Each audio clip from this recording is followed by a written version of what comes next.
Hey, welcome back. It's your man Wise. And today I got another video from the Cackling Hens over at The View. Dr. Phil stops by. He actually has some pretty interesting news to share. You guys got to watch this though. Dr. Phil, y'all already know what time it is. He's pretty based. He is pretty based. And for the most part, he says what he feels. I don't necessarily agree with everything, but I can agree with some things for sure. Make sure you like, share, subscribe to the channel. Drop me a comment down below. Appreciate all the love and support. I really do. AskWiseToday@gmail.com is the best way to get a hold of me. And before we get into this video, we must have a word from our sponsor, Young G's Barbecue Sauce. There are plenty of things to be grateful for this time of year. Family, friends, good company, and good eats. That's right, we'd like to extend our gratitude for making us a part of this great American holiday.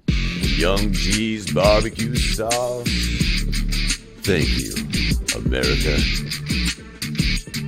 That's right. Get you some Young G's Barbecue Sauce today. Link down in the description box below. Support a service-disabled, veteran-owned business. Not only is this barbecue sauce good, it's good for you. Low in sodium, absolutely no high fructose corn syrup, and it's gluten-free. Get you some Young G's Barbecue Sauce. Now let's get into the video. Everything changed. And where everyone gets their news from. You're just to jump in here, when your network starts, you're hosting the primetime show called Dr. Phil Primetime. And for an upcoming episode, my understanding is that you went to the southern border. Now, you're saying that you're going to give people facts. What did you take away from that experience, and what kind of reporting are you going to be bringing back from that experience? I'll tell you a fact I took away. I talked to the head of all the border guards down there, the head of the union. I asked him straight up, kids are coming over the border with numbers written on them, phone numbers and addresses. Do we check those out? He said, well, we call them. Is it possible that we're sending them into known prostitution rings or sweatshops? He said, it's not possible. It is absolute. We are using American tax dollars to ship children into known prostitution and sweatshops. Some children? Well, who knows? Okay. We don't know. I said, are you... So what kind of checking do they do? So They call the number and say, do you know about this child? They say, yes. Will you receive them when they come? Yes. I said, is it possible that that's a prostitution ring? He said, we know enough to know that in a number of cases, it has turned out to be absolute sex ring. It has turned out to be an absolute sweatshop. I said, how is this possible? Well, what do they do? And he said, then? it is happening. What do they do then if they know that that's happening? Where is the U.S. Attorney's Office? Where is the... Damn good question, isn't it? That's a great question. Actually, one of the better questions that I've heard her ask. What we do know is that they are looking at these people as the next permanent underclass. That's how they're looking at these people. There was a senator out of New York, maybe senator, maybe representative, who basically came out and said the quiet part out loud, that he's looking at these people as they're going to pick the fruits and the vegetables on the farms. They're going to be the maids, things of that nature. And that was out of his mouth in an actual hearing, a congressional hearing of some sort. We obviously know what's going on with the pickpocketing rings. We obviously know that there are full-fledged prostitution rings. There's been a multitude of gangs that have come over here and set up shop. It is crazy. Again, these people are coming through the border. They're not being vetted.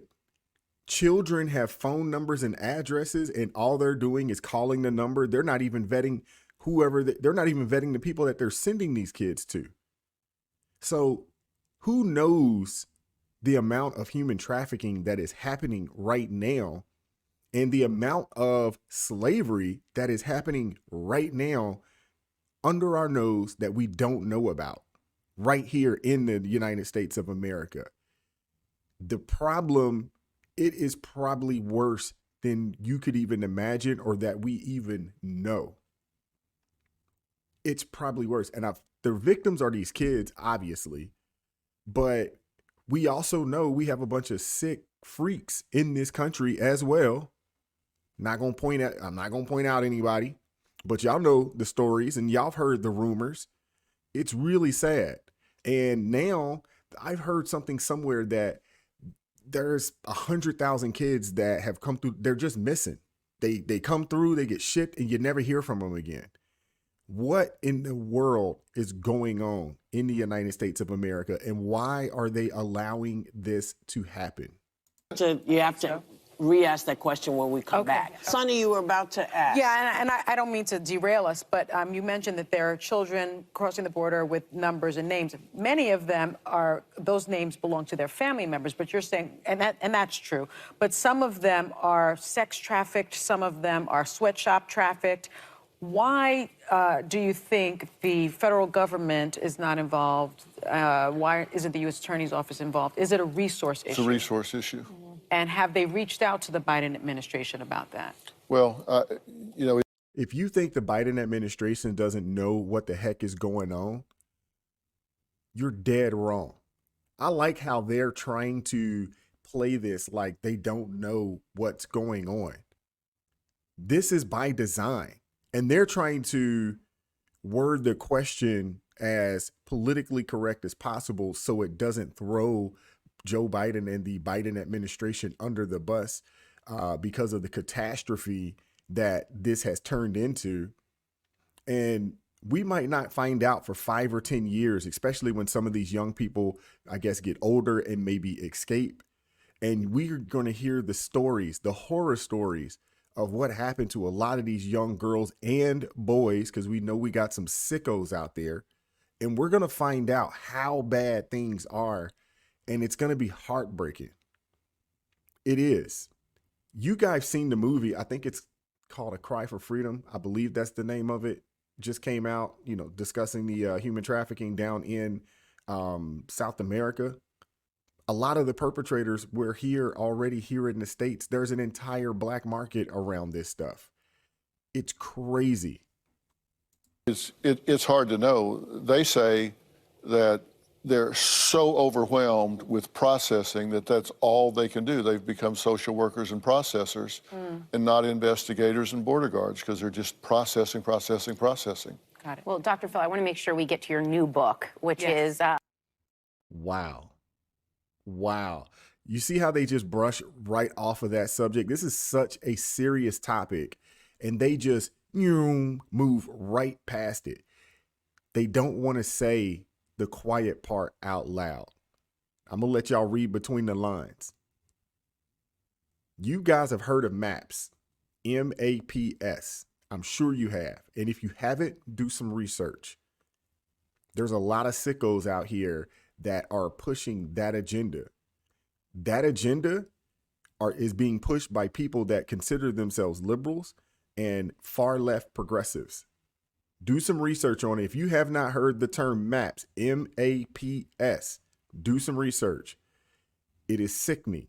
Realize, and you look down at the border and you see what's happening.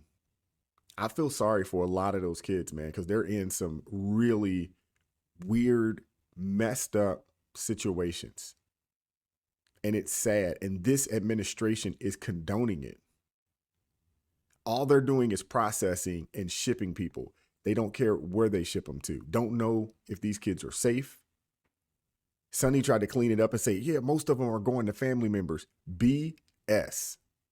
Most of those kids are not going to family members. Wow. Let me know what you guys think, man. Drop me a comment down below. Like, share, subscribe to the channel. Keep God first in your life. America first, and I'll catch up with you all next time. Peace.